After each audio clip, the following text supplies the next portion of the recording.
I'm Ben Meyer. And I'm Rob Wright. And this week we've decided actually to do a video not about Crisis. We wanted to do another one of the more popular games of the fall. This one's been out a while. Team Fortress 2. Rob is dressed as the engineer here and looking quite I love me some Team Fortress 2. We know Rob loves Team Fortress 2. He plays it every free minute he has. In fact, it's difficult to get him into the studio to do a video about Team Fortress 2 because he wants to go play Team Fortress 2. Yes. But we decided to put together a video of do's and don'ts. Yes. Some of the best practices and worst practices of this game to be a good teammate and not be a noob. And not be a noob, yes. Which is me. Well, I think everybody kind of knows about the rocket jump launch with the soldier. So it's in the trailers. Yeah, it's in the trailers, and that's probably one of the easier classes for people to pick up and learn. It's fun. But people don't, for instance, know that with the scout you can do a double jump. And the double jump is very valuable, especially on the fort map where you can launch yourself on top of the bridge and then skip over to the second level of the opposing team's fort, pretty easily. And in other maps, like there's a new map, the Battle Creek map, you can jump off the rock bridge. You can jump from the ledges on top of the the opposing team's fort. It's very valuable because if you've got the intelligence, or if you're trying to get the intelligence, it's a great way to get to the opposing team's fort quickly. Similar to the rocket jump launch, there's the demo man. And a lot of people don't know that the demo man, you can use a sticky bomb jump.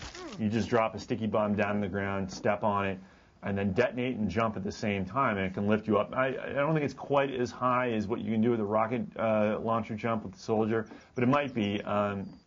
It's very valuable. You can do the same thing as the soldier. You can jump on top of the bridge in the fort map. You can jump on top of ledges in other maps, and it's hugely valuable. Again, the Battle Creek map, you can launch yourself on top of the opposing team's fort and then just drop grenades in through the skylight opening in the fort, which I have no idea why they did that. It seems like a curious design. Natural light. So if you're scoring at home, jumping is good. Jumping is very, very valuable. Do that. One thing that I've noticed in a lot of games is nobody wants to be the medic, and I kind of like being the medic. I can understand nobody wants to be the medic because I think it's all you're running around is nobody wants to help people in a game. Yeah, no, you want to kill people. Well, you can kill people by charging up a heavy, and that's the important thing. If you're on offense, especially when you're trying to take a control point, it's very hard to do if you've got 2 or 3 heavies on your team and they're getting picked off by snipers or rocket launchers. But if you've got a medic behind them, charging them up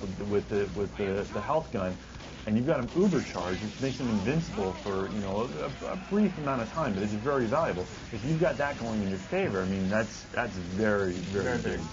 And I kind of like the medic. He's got the needle gun and the bone saw, and people underestimate him.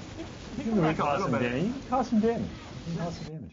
The other thing that is a best practice is that you need a couple engineers if you're defending a control point. You got to have a couple guys, get their hands dirty, get the wrench out, build some sentries, build some dispensers for health and ammo. A lot of times we'll be playing capture the flag map, and no one's built a sentry in the intelligence room. You got to learn. You got to learn how to build stuff. You got to build that sentry, and you got to have it there so it can take out the opposing team's scouts or whoever's trying to get into the room to capture the intelligence, and it's good for control point maps, obviously. But yeah, the thing that I think that the learning curve for the engineer is a little bit steeper. A lot of times, Sheldon and I will see people playing, and they'll build the sentry, but they don't know that if they restock the amount of metal that they have in their arsenal, they can upgrade the sentry, from a little pop gun to, a double-barrel Gatling gun with rocket launchers, and that will kick some ass. And the other thing that you want to do when you're an engineer is you don't want to place the sentries and the dispensers in sort of easy to find areas where a rocket launcher or sniper can get a line of sight on you and take you out. There's a great spot in the Battle Creek map down in the creek that's hidden under sort of the rocks where you can put a dispenser and a rocket launcher, and then anybody trying to run to across that throughway there gets nailed, and it's a great spot for it. So another do, you got to have a pyro. And this is one of my favorite classes. If I could dress up like the pyro right now, I would, because I love the pyro. I think I've spent more hours as the pyro now, which is really odd because I didn't really take to him. I don't understand why people don't want to play pyro. It looks cool. It's fun. It's fun. He's got the axe, move there, air guitar, but he's really valuable, and this is why. If you've got a cluster of sentries defending a control point, or maybe some intelligence or whatever, a spy can come in there and just place a bunch of sappers and take them all out if you're not looking. And the pyro is good because he can just, blowtorch anybody that comes by. And if you blowtorch a spy, even if he's camouflaged, he's going to catch on fire. And I like setting things on fire. And the pyro really is more of a defensive guy, but if you can sneak him around the back, get him near a control point, I mean, he can wreak some havoc because he can just torch everybody and just run and fire up everybody. And it's great. I love the pyro. Those are just a few strategies, a few pointers for people that are starting out with Team Fortress 2. The more the merrier, I say.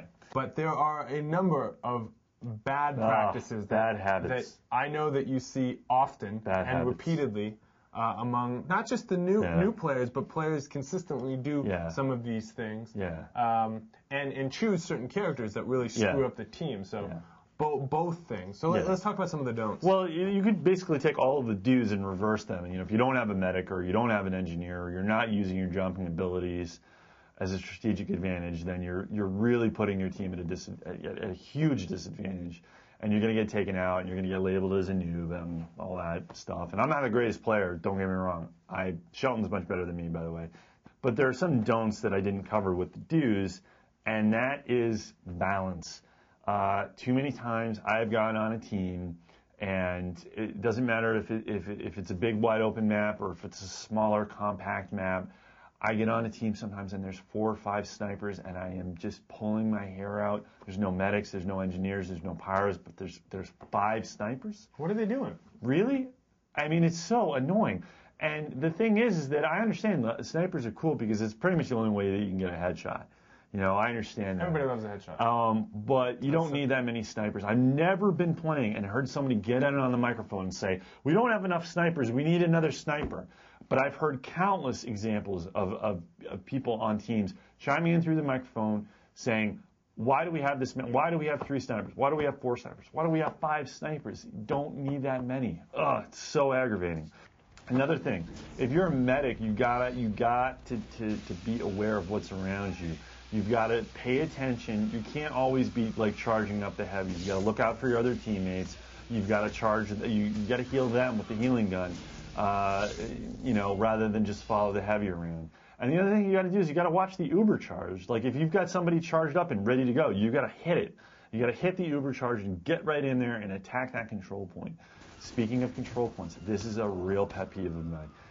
Sometimes the opposing team will jump onto your control point and they'll throw a couple scouts on there and they'll get it in their color, but they won't take it all the way. Here's the problem. If you don't get a couple of your players on that control point to pull the color back in your favor, to get it down into your control again, then you're screwed because, another scout can just come running in and be there for 2 seconds and boom, the game's over. People don't realize that once you get the guys off your control point, you need to have a couple of your own players standing on the control point to get it back fully, in your corner, in your color. And you can just see the dial down there. It's going to move. You got to pay attention to the dial, to the control point. It's a real pet peeve of mine, and it's you can't just sit back and not pay attention to the defense. You can't all be rushing forward and paying attention to the offense, but not the control point behind you. So it's just a couple of pet peeves. Offense, defense. Offense is flashy, but defense wins games. There you go. Yeah, just kind of, you got to throw in a football metaphor before we wrap up. Go Patriots. But those are our Team Fortress 2 do's and don'ts. And that's all the time we have for this week. I'm Ben Meyer. And I'm Rob Wright. And we'll see you next time.